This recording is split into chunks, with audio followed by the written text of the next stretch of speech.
Meus irmãos, abram a Bíblia em Efésios, capítulo 6, do verso 5 ao verso 9. Vamos fazer essa leitura de forma alternada? Eu leio os versos ímpares e a igreja os versos pares. Quanto a vós outros, servos, obedecei a vosso Senhor segundo a carne, com temor e tremor, na sinceridade do vosso coração, como a Cristo.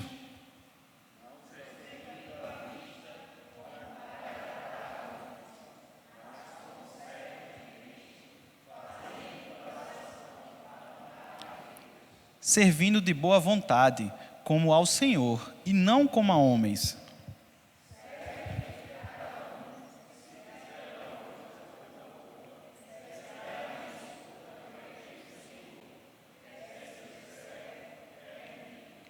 E vós, senhores, de igual modo, procedei para com eles, deixando as ameaças, sabendo que o Senhor, tanto deles como vosso, está nos céus, e que para com ele não há acepção de pessoas.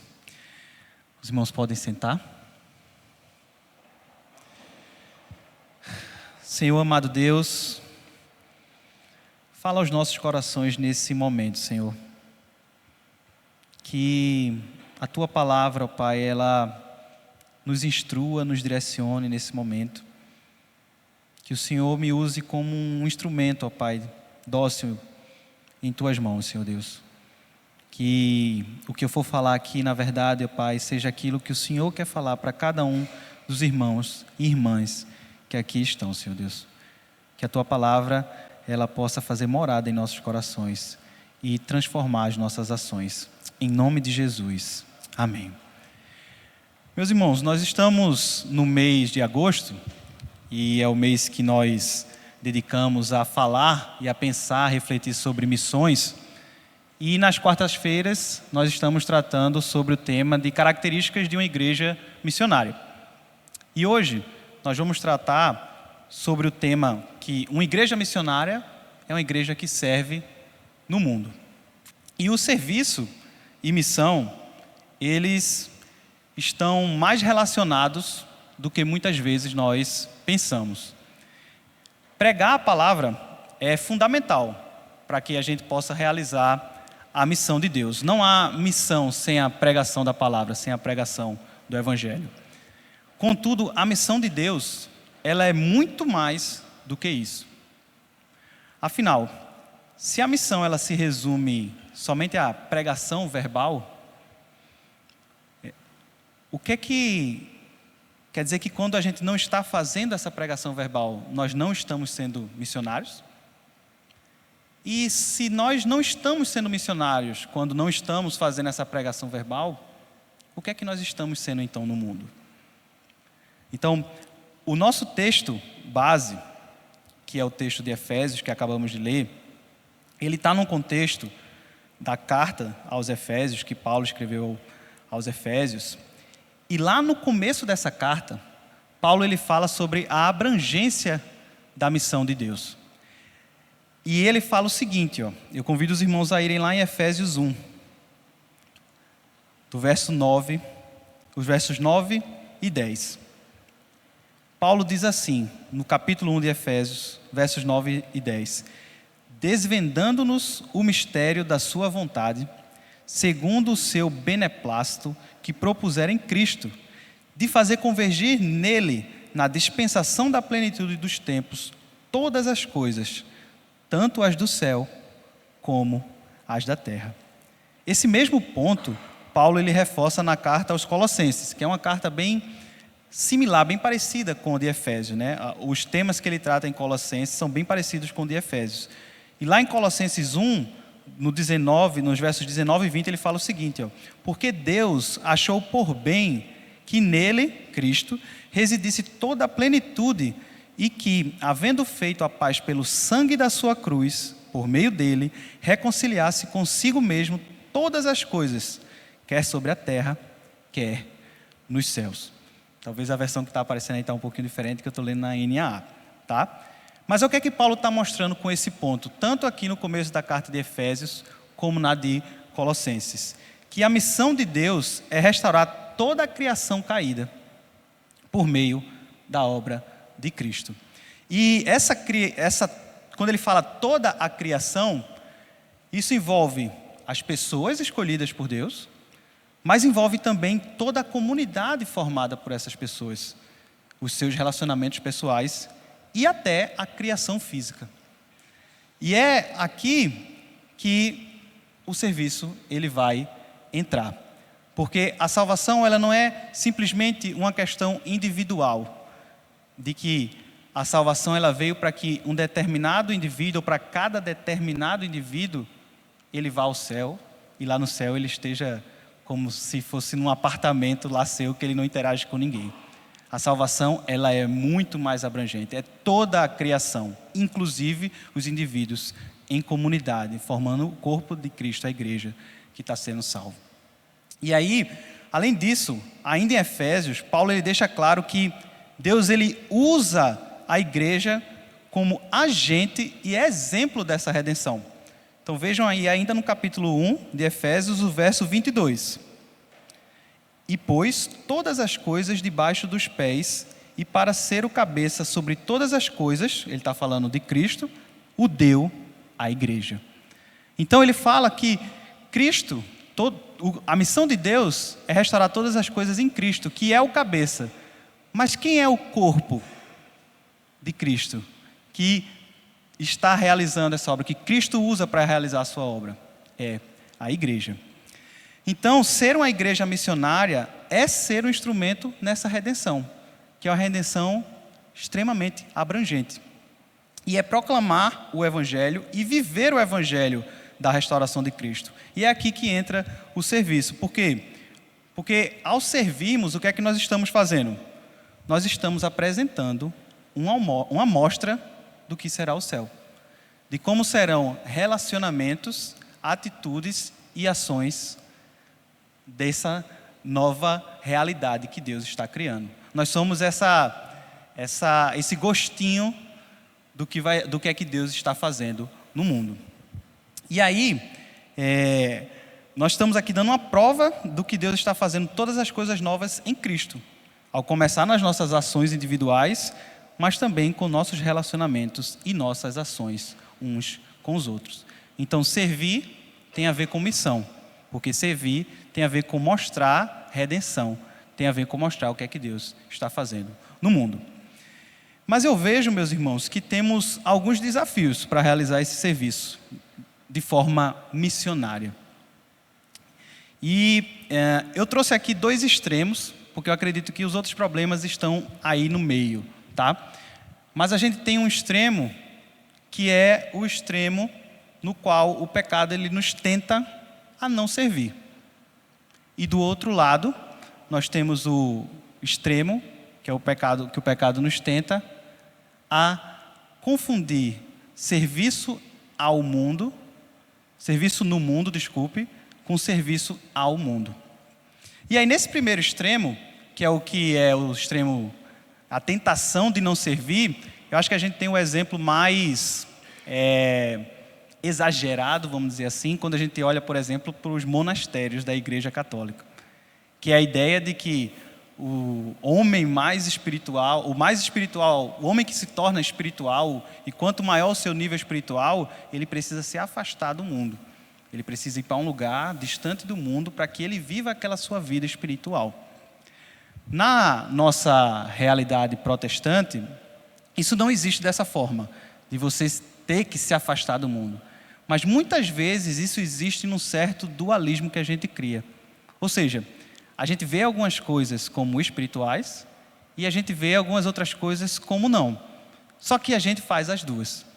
E aí o que é que acontece? Nós temos aquilo que a gente classifica como trabalho espiritual, geralmente é aquilo que a gente faz no contexto da igreja. Então, agora nesse momento, estamos aqui num momento espiritual. E aí nós podemos fazer alguns serviços aqui, esses serviços seriam serviços espirituais. Mas aí quando acaba, que a gente vai para casa, e amanhã de manhã, quando cada um vai para os seus afazeres, isso aí não é espiritual. E esse dualismo, ele separa o que, aonde eu estou servindo a Deus, e aonde fica até sem definição, né? Fazendo o quê? Isso muitas vezes é um perigo. É a gente não identificar o que eu falei antes, que a obra de Deus ela é extremamente abrangente, abrange todas as nossas vidas. E aí a gente acha que para eu servir a Deus eu preciso estar fazendo determinada coisa, geralmente no contexto de igreja, e aí quando está lá no mundo eu não vejo as oportunidades de estar servindo a Deus, porque eu acho que lá no mundo eu não posso servir a Deus. Esse é um extremo. O outro extremo é quando eu entendo, não, eu preciso servir a Deus no mundo. Mas eu me envolvo tanto com o mundo e com as pautas do mundo, que eu termino servindo ao mundo e não servindo a Deus no mundo. E aí eu confundo aquilo que o mundo quer com o que o mundo precisa. E aí eu termino estando demais no mundo e deixando de servir a Deus no mundo. E aí eu trouxe justamente esse trecho que a gente leu em Efésios 6, de 5 ao 9, porque eu acredito que Paulo nos deixa instruções valiosas sobre como servir no mundo sem cair nessas duas tentações. E é interessante que na carta de Efésios, como a gente já viu, né, Paulo começa falando sobre a obra de Deus. Na verdade, Paulo, nos primeiros capítulos, ele fala sobre várias coisas. Ele dá meio que um resumo da sua doutrina, né? do evangelho, né? que ele prega. E ele fala, como a gente viu, que a salvação ela é algo abrangente. Ele fala que ela tem um impacto em termos pessoais e individuais.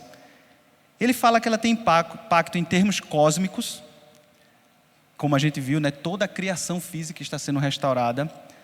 Ele fala que tem impacto em termos históricos, ou seja, Deus estava fazendo que a história fosse daquele jeito, para que naquele momento Cristo entrasse na história, e a partir de agora tudo também fosse transformado para a volta de Cristo.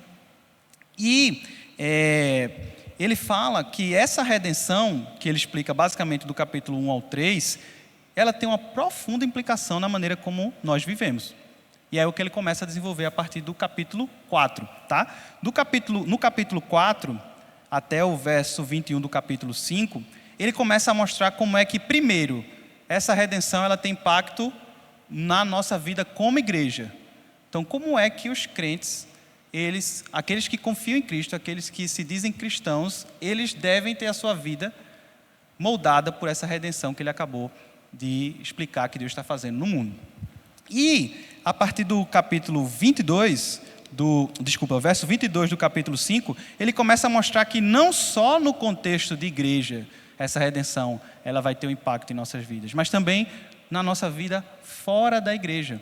Que aí é quando ele começa a falar, por exemplo, no verso 22, sobre o lar. E aí ele começa a falar marido, mulher, e filhos e pais, e servos e senhores, que é aonde eu trouxe o texto, né? O texto que a gente vai olhar com mais detalhes. Então, o que eu queria que vocês entendessem é que a gente está vendo justamente um trecho dessa parte, dessa seção de Efésios, em que Paulo está falando, olha, como deve ser a vida de vocês lá fora, como deve ser a vida de vocês no mundo, né? Ou seja, fora da igreja, fora do contexto de igreja. E aí ele começa falando da família, que apesar de ele estar falando no contexto familiar, e talvez alguns de vocês possam já, ao pensar serviço, pensar no contexto profissional, né? Que é onde a gente talvez gaste mais tempo fora da igreja, né? No nosso trabalho, para quem estuda na nossa faculdade, na nossa escola. Mas veja, apesar dele estar falando aqui de lá, isso ainda é aplicável para a gente. Porque no contexto aqui, o lar não era simplesmente, como é para a gente muitas vezes hoje, um lugar onde a gente passa poucas horas. E grande parte dos nossos afazeres a gente faz fora do lar. Então, quem tinha alguma profissão, quem tinha algum afazer, quem era, por exemplo, fazia um pão, quem era um padeiro, quem era um marceneiro, tinha sua oficina, isso era em casa. Era feito no lar. O lar também aqui não era tão pequeno, vamos dizer assim, em termos de pessoas, como é hoje.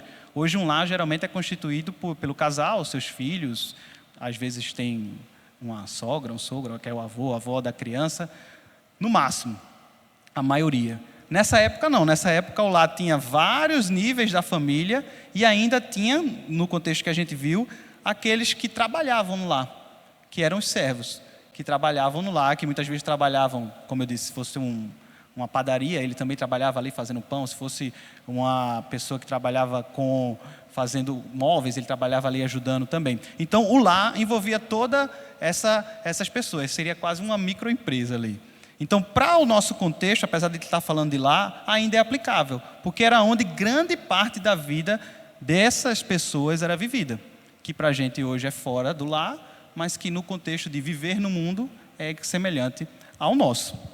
E aí, a gente vê que Paulo ele traz alguns pontos bem específicos para que esses cristãos que estavam lendo essa carta, eles entendessem como é que eles iam viver essa vida no lar, essa vida no mundo, né? E aqui ele fala bem especificamente sobre como eles deveriam servir. Ele tá olhando para os servos aqui e dizendo: está vendo essa redenção? Está vendo toda essa teologia que eu trouxe aqui para você? Todas essas doutrinas, tudo que Deus está fazendo em Cristo, isso deve mudar a forma como você serve. E por isso que é tão aplicável para nós que queremos meditar sobre o que é ser uma igreja missionária que serve no mundo. E aí o primeiro ponto que ele traz, meus irmãos, é que o cristão ele é chamado a servir por obediência a Cristo. E isso está bem claro aí no verso 5, quando ele diz: quanto a vós outros, servos, obedecei a vosso Senhor segundo a carne, com temor e tremor, na sinceridade do vosso coração, como a Cristo. Então, apesar do cristão ele não servir mais a carne, não ser mais escravo do pecado, Paulo ele diz que ele ainda deve servir no mundo.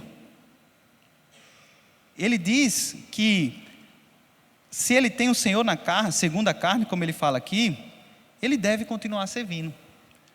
Só que agora ele deve servir de uma forma diferente. Ele deve servir como a Cristo. E aqui Paulo ele está refletindo um caráter do próprio Cristo. Porque lá em Lucas 22, 27, Cristo disse o seguinte: pois qual é o maior? Aquele que está à mesa ou aquele que serve? Não é verdade que é aquele que está à mesa? Pois no meio de vocês, eu sou como quem serve. Em um outro momento, Cristo disse o seguinte: mas entre vocês não é assim. Pelo contrário, quem quiser tornar-se grande entre vocês, que se coloque a serviço dos outros. E quem quiser ser o primeiro entre vocês, que seja servo de todos. Pois o próprio Filho do Homem não veio para ser servido, mas para servir e dar a sua vida em resgate por muitos. Então o próprio Cristo ele se mostra como alguém que serve. E quando Paulo diz aqui: olha, vocês que são servos, não deixem de servir, o que ele está dizendo é: eu mostrei a vocês que Deus está fazendo tudo novo em Cristo e que vocês devem se parecer com Cristo. E Cristo, ele se colocou como aquele que serve. Então vocês também devem servir. Então o primeiro ponto é que o cristão ele é chamado a servir por obediência a Cristo. Ele não deve rejeitar o serviço por ser cristão. O segundo ponto é que o cristão ele se preocupa com a inclinação do coração no serviço. E aí vem os versos 6 e 7, que ele diz assim: não servindo à vista, como para agradar a homens, mas como servos de Cristo, fazendo de coração a vontade de Deus, servindo de boa vontade, como ao Senhor, e não como a homens. E aqui, Paulo ele mostra que o objetivo maior do nosso serviço é agradar a Deus e não agradar aos homens. E por isso, nós devemos nos preocupar mais com os nossos corações do que apenas com as nossas ações. Porque, como tem lá em 1 Samuel, né, quando Samuel vai lá, Deus manda Samuel lá na casa de Jessé, porque ele vai ungir um dos filhos de Jessé. E aí, quando chega o primeiro filho de Jessé, que era grande, alto, forte, Samuel já pensa: é esse. E aí o Senhor diz o seguinte: porque o Senhor, ele diz assim, não é esse. E não se prenda à fisionomia dele, não se prenda ao porte dele. Porque o Senhor não vê como o ser humano vê. O Senhor vê o ser humano, ele vê o exterior. porém o Senhor vê o coração. Então, quando Paulo diz aqui que o servo ele deve servir como para o Senhor, isso significa que ele tem que se preocupar com o que ele vai mostrar ao Senhor. E o que é que o Senhor vê? O nosso coração. Quando a gente se preocupa com o que nós vamos mostrar exteriormente, nós estamos nos preocupando muito mais com o que o homem vai ver. Então devemos servir para apresentar ao Senhor um coração que glorifica a Ele e não a nós. Essa motivação é o que vai direcionar todas as ações, inclusive as de serviço ao próximo. Então nossas ações externas, elas vão ser boas como consequência de um desejo de ter um coração agradável ao Senhor. O problema é a gente se preocupar com as ações e esquecer o coração. Porque como Paulo diz aqui, o que você tem que fazer, faça de coração, como para o Senhor e não para os homens. Então o serviço, o cristão, ele se preocupa com a inclinação do coração no serviço. Como ele também falou em 1 Coríntios 10:31, né? Paulo diz: portanto, se vocês comem ou bebem ou fazem qualquer outra coisa, façam tudo para a glória de Deus. E se a gente faz para a glória de Deus, a gente tem que fazer de todo o coração. A gente tem que se preocupar com o coração que faz as coisas e não com as coisas que são feitas. Na verdade, desculpa, primeiramente com o coração que faz as coisas. E as coisas que vão ser feitas vão ser consequência disso, certo? Elas não devem ter prioridade sobre o nosso coração. O terceiro ponto que Paulo fala é que o cristão ele faz o bem e confia que seu serviço ele não é em vão. É o que ele fala aí no verso 8. Ó. Certos de que cada um, se fizer alguma coisa boa, receberá isso outra vez do Senhor, quer seja servo, quer seja livre. Então veja, a consequência de servir por conta do exemplo do serviço de Cristo, que foi o nosso primeiro ponto, e servir para a glória de Deus, é que o serviço do cristão, ele terá como foco o bem, mesmo quando o mal ele parece ser mais vantajoso. E isso impacta no nosso serviço ao mundo. Pois a maior recompensa do cristão, ela virá de Cristo e não do seu patrão, do seu cliente, ou algum outro ser humano em uma posição de recompensar as suas ações. Porque, mais uma vez, o que nós vamos estar mais preocupados é com o nosso coração. Como Jesus disse em Mateus 6,33, busquem em primeiro lugar o reino de Deus e a sua justiça, e todas essas coisas lhes serão acrescentadas. E é bem interessante que Paulo, em Romanos 14, 17 e 18, ele especifica o que é esse reino de Deus. Ele diz, porque o reino de Deus não é comida nem bebida. Veja, coisas externas, né? Mas é justiça, paz e alegria no Espírito. Aquele que deste modo serve a Cristo é agradável a Deus e aprovado pelas pessoas. Então veja como essa relação de buscar o reino de Deus é buscar algo que está interno, é buscar a justiça, a paz e a alegria. E aí, como o próprio Cristo disse, as outras coisas, as demais coisas serão acrescentadas. E o que Paulo fala aqui é que quem agir desse jeito e servir a Cristo vai ser agradável a Deus e aprovado pelas pessoas. Então ele coloca até como uma consequência disso ser aprovado pelas pessoas. Você não busca aquilo, mas você recebe por estar buscando em primeiro lugar o reino de Deus, se for essa a vontade do Senhor. E um outro ponto, só para fechar os pontos aqui do texto, é o que o cristão, mesmo quando é líder, ele também é um servo. E está bem claro isso no verso 9. Ó.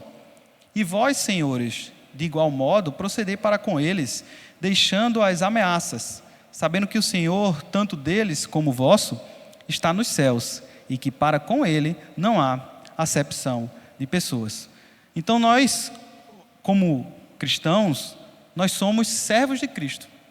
Mesmo se no mundo nós estamos ocupando uma posição de liderança. E isso, para quem ocupa uma posição de liderança, para quem tem pessoas ao seu serviço, tem que ser a pessoa que ocupa a posição de liderança tem que ter sempre essa consciência, que não é porque ele não tem nenhum chefe que ele não é um servo. Ele é um servo do Senhor. Aquele que é cristão e é líder, ele sabe que serve ao Senhor. E por isso ele vai exercer a sua liderança com humildade. A gente vê muito claro isso em Jesus, quando ele, após lavar os seus pés, após fazer aquela ação que era uma ação tão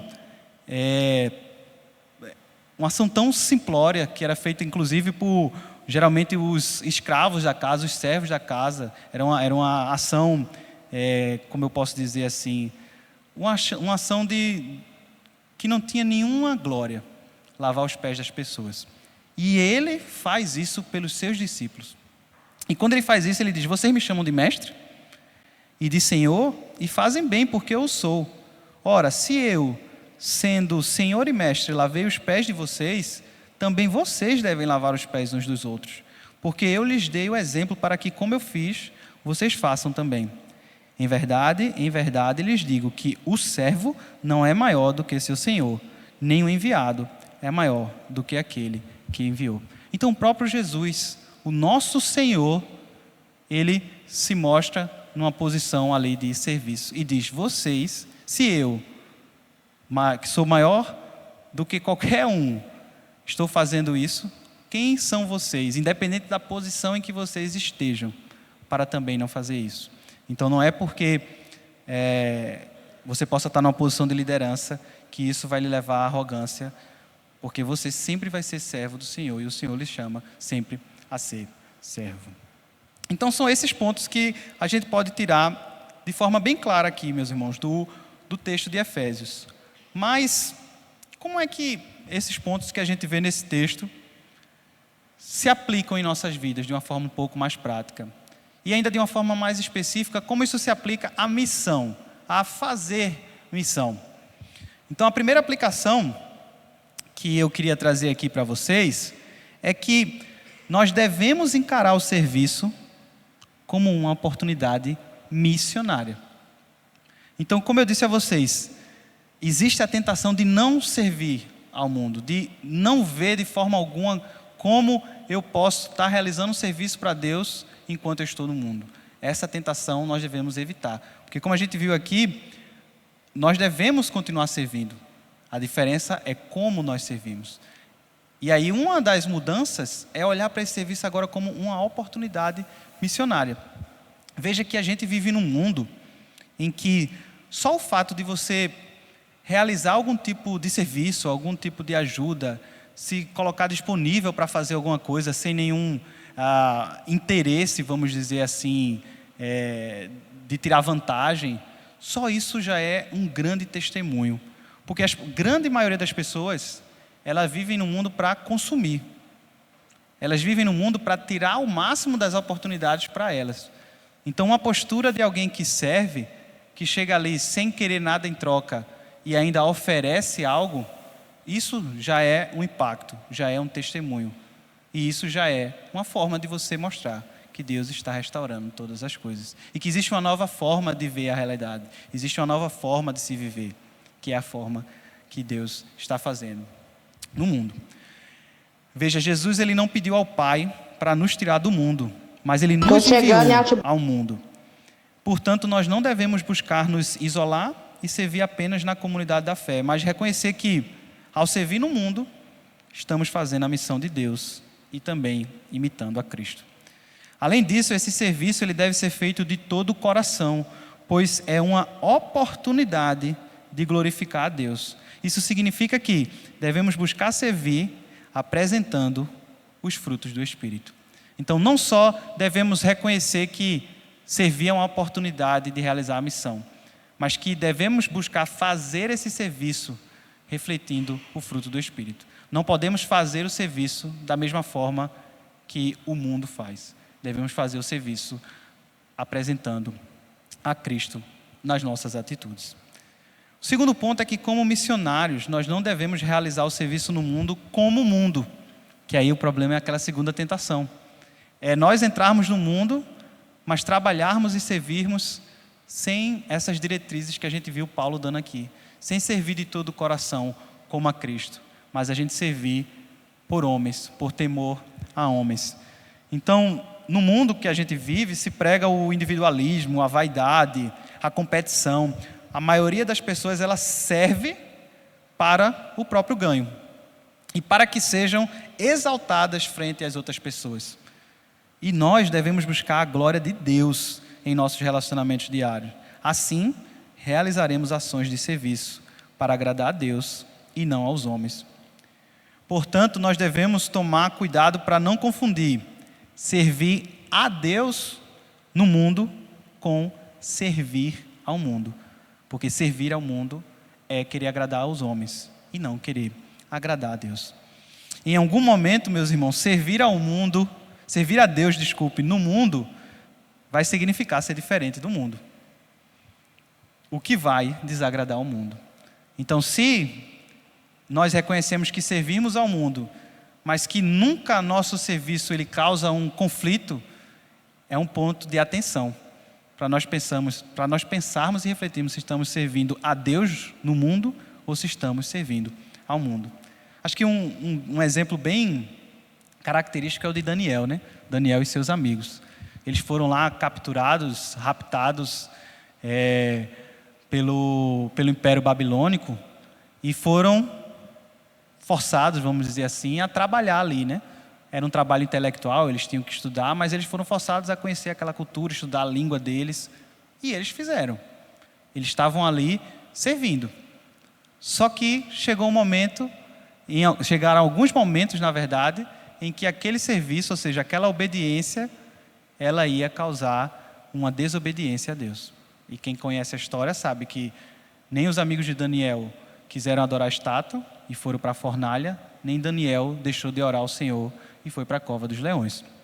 E isso também é algo que pode acontecer conosco, se nós estivermos dispostos a servir a Deus e não ao mundo. Contudo, um ponto de atenção que eu queria colocar aqui, tá? Atenção para você não colocar a culpa de problemas individuais na conta da missão de Deus. Tem muitos que não realizam esse serviço no mundo, muitas vezes por não reconhecer que estão ali podendo servir a Deus, por não reconhecer que no seu trabalho, na sua escola, na sua vizinhança, eles têm um campo missionário. Muitas vezes eles tratam as pessoas de forma ruim, sem amor.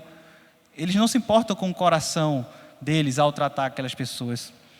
E muitas vezes eles são desagradáveis nos seus relacionamentos. E isso termina gerando uma certa perseguição.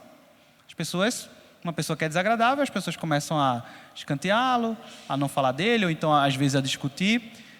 E muitas pessoas confundem esse tipo de perseguição com a perseguição que eu estava falando aqui, daquele crente que está sendo fiel. Mas muita atenção para você não confundir essa perseguição, para que você não confunda uma perseguição à sua falta de um serviço amoroso, a um problema que é individual seu, que você coloque na conta da missão de Cristo. Ou seja, não, eu estou sendo perseguido porque eu sou crente. Mas na verdade não é porque você está sendo crente, porque você está proclamando, porque você está evangelizando. É simplesmente porque você está sendo chato. Então, muito cuidado com isso. Vamos ter sim conflitos. Se você servir a Deus no mundo, vai haver conflitos. Mas cuidado para não confundir os conflitos que você causa com os conflitos que a missão de Deus causa. E no terceiro ponto, o último ponto para a gente fechar, como missionários nós devemos servir até quando lideramos, que foi o último ponto que a gente viu aqui no texto. Então, se você é líder em algum contexto, lembre-se do exemplo de humildade do Senhor Jesus, para que seus liderados sejam abençoados. Não usem o poder que Deus está permitindo você ter para maltratar as pessoas. Na verdade, veja como esse poder, essa responsabilidade que Deus está lhe dando sobre a vida dessas pessoas que você está liderando, como é que você pode transformar isso numa oportunidade para você guiá-las a Cristo. Ser um líder é você estar guiando as pessoas, é você estar dizendo o que as pessoas devem fazer, é você estar direcionando as pessoas. E veja que privilégio quem aqui pode ser líder lá fora de pessoas. Você está ali direcionando as pessoas, em algum momento aquela pessoa ela vai lhe ver como alguém confiável, alguém em que ela pode se espelhar. E veja que oportunidade isso não é para fazer a missão de Deus, para você mostrar o que é viver de forma que agrade a Deus, que seja mais parecido com Cristo.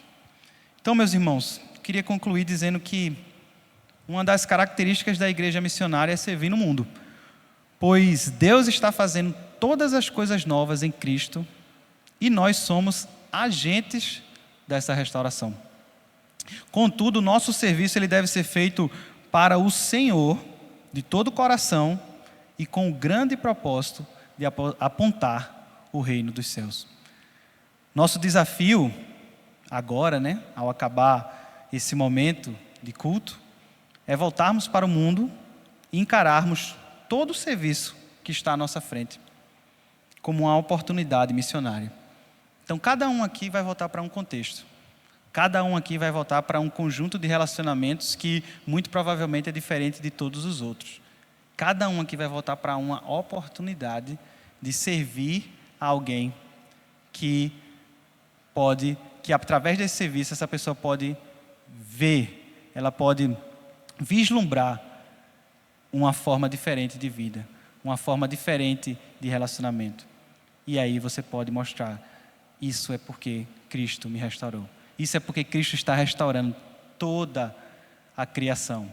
E eu faço parte dessa restauração.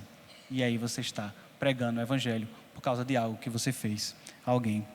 Então, vejam sempre como uma oportunidade de mostrar que Deus está fazendo tudo novo em Cristo Jesus.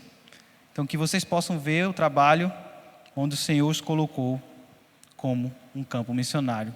E assim nós sejamos uma igreja que é missionária porque serve a Deus no mundo. Amém?